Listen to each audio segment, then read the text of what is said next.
Hello friends, welcome back to our channel. अगर आप में से किसी ने भी अभी तक हमारा चैनल सब्सक्राइब नहीं किया है तो फटाफट सब्सक्राइब कर लें। एपिसोड की स्टार्टिंग में हम यू को एक कैफे में देखते हैं जहां यू किसी से मिलने के लिए आई होती है और आते ही यू उससे लेट आने के लिए माफी मांगती है, जिस पर वो कहता है कि कोई बात नहीं, मैं भी अभी अभी आया हूं। और जिससे यू मिलने आई होती है वो जी फैमिली का सेकंड यंग मास्टर जी जाओ होता है। और जी जाओ अपने बचपन की बातें कहने लगता है कि कैसे वो लोग एक दूसरे को बहुत पसंद किया करते थे, जिस पर वो उसे रोकते हुए कहती है कि मैं तुमसे पुरानी बातें डिस्कस करने के लिए नहीं आई हूँ, मैं तुमसे कुछ बात करने के लिए आई हूँ। और कहती है कि मैंने सुना है कि तुम्हारी जी कॉर्पोरेशन ने हाल ही में फिल्म इंडस्ट्री में इन्वेस्टमेंट की है, जिस पर वो कहता है कि हाँ तुम सही कह रही हो, हमारी फैमिली अपने बिजनेस को एक्सपेंड करना चाहती है। अब इस पर यू से उसकी हेल्प करने को कहती है ताकि वो एक स्टार बन सके। अब ये सुनकर वो सरप्राइज हो जाता है, जिस पर वो उससे कहती है कि क्या हुआ, तुम सरप्राइज क्यों हो, क्या मैं ब्यूटीफुल नहीं हूँ? जिस पर वो कहता है कि नहीं नहीं, तुम तो बहुत ज्यादा गॉर्जियस हो। तो वो कहती है तो क्या मैं सेक्सी नहीं हूँ? जिस पर वो कहता है कि नहीं नहीं, तुम तो बहुत ज्यादा सेक्सी हो। तो वो नाक चढ़ाते हुए कहती है कि आखिर में प्रॉब्लम क्या है, जब मैं सेक्सी भी हूँ, जब मैं ब्यूटीफुल भी हूँ और तुम पैसे भी इससे कमाने वाले हो। अब इस पर वो गुस्सा हो जाता है और कहने लगता है कि ऐसी बात नहीं है, तुम मेरी फ्रेंड हो और मैं तुम्हारे लिए कुछ भी कर सकता हूँ। अब उसे नाराज देख वो उसे शांत करने लगती है और उसे प्यार से बैठा देती है, जिसके बाद वो ब्लश करते हुए बताने लगता है कि BDMS period drama next week और फिर adaptation of best seller novel अगले महीने होने वाला है, जिसका मेल लीड एक पॉपुलर स्टार है और तुम वहाँ अपना लक ट्राई कर सकती हो। मेल लीड एक पॉपुलर स्टार है, ये जानकर यू बहुत खुश होने लगती है। जिसके बाद यू जी जाओ से कहती है कि अगर कोई और काम नहीं है तो मैं यहाँ से जाना चाहती हूँ। जिसके बाद वो जाने लगती है, बट जैसे ही वो जाती है तभी जी जाओ उसका हाथ पकड़कर उसे रोक लेता है और उसके पूछने पर वो कहता है कि तुमने तो अभी तक चाय भी नहीं पी है। इसलिए वो वहां रुक जाती है और वो दोनों एक साथ बैठकर चाय पीने लगते हैं। और हम देखते हैं कि वो लोग चाय पीते समय एक दूसरे से बात भी नहीं करते हैं, क्योंकि वो बात तो करना चाहते थे बट उनके पास ऐसी कोई बात नहीं थी कि वो इस समय कर सकें। जिसके बाद हम स्काई हाई किंडरगार्टन को देखते हैं जहाँ यू को जीजाओ ड्रॉप करने के लिए आया होता है और वो उससे पूछता है कि तुम यहाँ क्यों आई हो? जिस पर वो कहती है कि मैं तो यहाँ अपने बेटे को पिकअप करने के लिए आई हूँ, क्योंकि वो किसी स्ट्रेंजर से मिलना पसंद नहीं करता है, इसीलिए मैं उसे खुद ही पिकअप करने के लिए आती हूँ।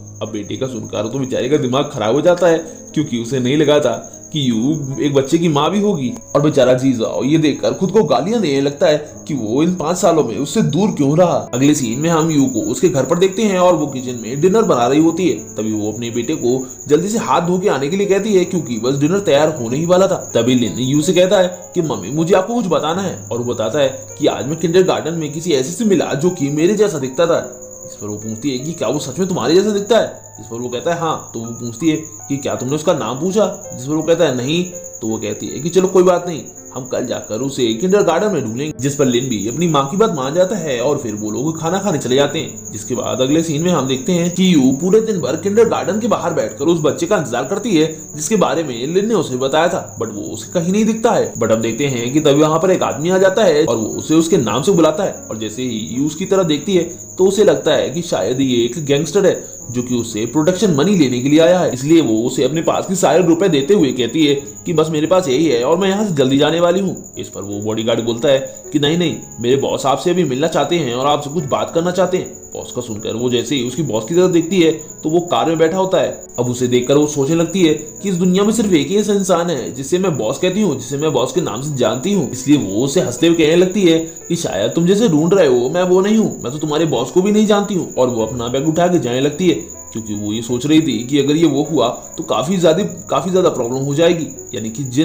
वो जिन से काफी डर रही थी, क्योंकि उसने पहले भी काफी को सहन किया था। और जैसे ही वो यहाँ से जाने लगती है कि तभी पीछे से कोई उसका हाथ पकड़कर रोक लेता है, और जैसे वो देखती है तो वो देखकर शॉक हो जाती है कि ये वाकई जिन है। जिसके बाद हम जिन और यू को जिन की गाड़ी में बैठा हुआ देखते हैं, जहाँ यू सोच रही होती है कि आखिर मैं यहाँ कर क्या रही हूँ। जिसके बाद वो जिन की तरफ देखते हुए सोचती है कि वैसे इसे देखे हुए काफी टाइम हो चुका है। अब चूंकि जिन ने आज मास्क नहीं पहना होता है, इसीलिए आज यू उसे बिना मास्क के देख पा रही थी, और वो सोचती है कि ये तो बिना मास्क के बहुत सुंदर लगता है। अभी वो ये सब सोच ही रही होती है कि तभी जिन उसका नाम लेता है, और जैसे ही जिन उसका नाम लेता है तो वो बहुत तेज चिल्लाते हुए यस बोलती है। अब उसका एक्सट्रीमली लाउड देखकर वो बेचारा शॉक हो जाता है और उसे घूर घूर के देखने लगता है। अब खुद को घूरता हुआ देखकर वो सोचने लगती है कि आखिर मुझे फिर से ऐसे क्यों घूर रहा है। तो वहीं जिन उसके चीप क्लॉथ्स, मैसी हेयर्स और गहरे गहरे डार्क सर्कल्स को देखकर अपना माथा पकड़ लेता है, क्योंकि वो उससे मिलने के लिए काफी डेस्परेट था।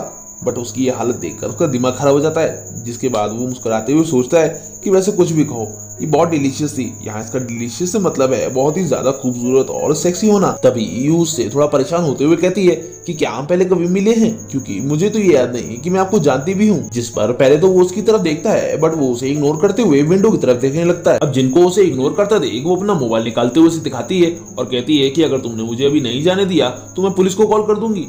जिस पर वो उसका मोबाइल छीनते हुए चलती हुई गाड़ी से बाहर फेंक देता है। अब ये देखकर तो बेचारी शॉक रह जाती है, क्योंकि जिन ने अभी भी उसके ब्रांड न्यू मोबाइल को चलती हुई गाड़ी से बाहर फेंक दिया था। तभी जिन यू से कहता है कि तुम्हें तो तुम्हारे पैसे मिल चुके थे, तो फिर तुम यहाँ वापस क्या करने आई हो। जिस पर वो घबराते हुए कहती है कि क्या तुम मुझे जानते हो कि मैं कौन हूँ। तो जिन कहता है कि तुम्हें क्या लगता है मैं बेवकूफ हूँ, तुम्हें अभी एक्टिंग बंद कर देनी चाहिए। अब ये सुनते ही वो उसके पैरों में गिर जाती है और खुश होते हुए बोलने लगती है, ओ मिस्टर बॉस, ये तो आप ही हैं। आपको देखे हुए काफी लंबा टाइम हो चुका है, मैंने आपको बहुत मिस किया।